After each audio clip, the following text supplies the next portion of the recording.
আমাদের নতুন প্রধান নির্বাচিত হলো, তাই আনন্দে। প্রধানের উপরে অনাস্থা ডেকে আবার পুনরায় নতুন প্রধান। না দেখছেন রিপোর্টার প্রেস। বর্তমানে আমরা জলঙ্গি বিধানসভার ফরিদপুরে আছি এবং ফরিদপুরে আজকে অনাস্থা ভোটের মাধ্যমে প্রধান গঠন হয়েছে কমিউনিস্টদের দল থেকে। আমরা সেই সমর্থকেরা আছে তাদের কাছ থেকে জানবো এই রং খেলার কারণ কি।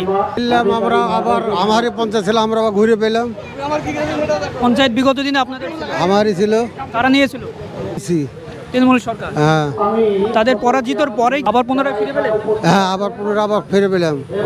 এবং প্রধান গঠনের দিন তৃণমূলের যে এখানে দৌরাত্ম এর আগে দেখিয়েছিল, এই পরিস্থিতি অনুযায়ী তৃণমূলের কোনো যে তৃণমূল এলাকায় আছে সেটা আমরা কিন্তু চোখে দেখতে পাচ্ছি না। কারণ হচ্ছে এই তৃণমূল একটা সময় আপাশের ঘরের এত দুর্নীতি করেছে, সেই জন্য মানুষ এদেরকে এখান থেকে বহিষ্কার করছে। এই তৃণমূল দুর্নীতিগ্রস্ত তৃণমূল এই পশ্চিম বাংলা থেকে অবশ্যই সরে যাবে।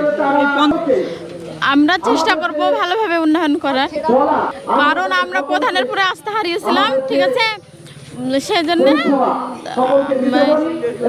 উন্নয়ন ঠিকভাবে হচ্ছিল না। হ্যাঁ, সেজন্য আমরা প্রধানের উপরে অনাস্থা ডেকে আবার পুনরায় নতুন প্রধান গড়লেন। হ্যাঁ, খেলার কারণ কি?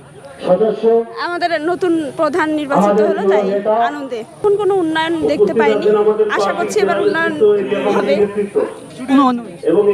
দুর্নীতি বেশি হয়েছিল।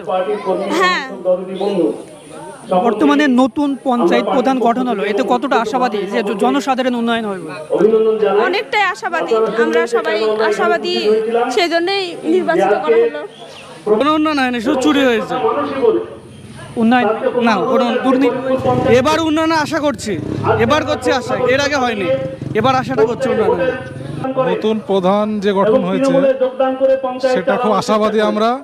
ফরিদপুরের অঞ্চলের কাজ যেভাবে সিপিএম পার্টি থেকে প্রধান হয়েছিল বিগত, সে আবার দল ত্যাগ করার পর তৃণমূলে জয়েন করার পর পঞ্চায়েতের যে হাল করে রেখেছিল সেটা আবার পুনরুদ্ধার হবে এবং ভালোভাবে কাজ হবে আশা করি আমরা কথা বললাম ফরিদপুর পঞ্চায়েত এলাকাবাসীদের সঙ্গে। তারা জানাচ্ছেন যে বিগত দিনে তৃণমূল পরিচালিত পঞ্চায়েত ছিল, কিন্তু সেই পঞ্চায়েতে উন্নয়ন হয়নি, দুর্নীতি হয়েছে বলে অভিযোগ করলো। পাশাপাশি তারা জানাচ্ছেন যে এই পঞ্চায়েত পুনরায় আবার সিপিআইএমদের দখলে আসলে এবং তারা জানাচ্ছে যে এই সিপিআইএমের হাত ধরে আবার পুনরায় পঞ্চায়েতের পাশাপাশি এলাকার উন্নয়ন হবে বলে তারা আশা রাখছে। ধন্যবাদ।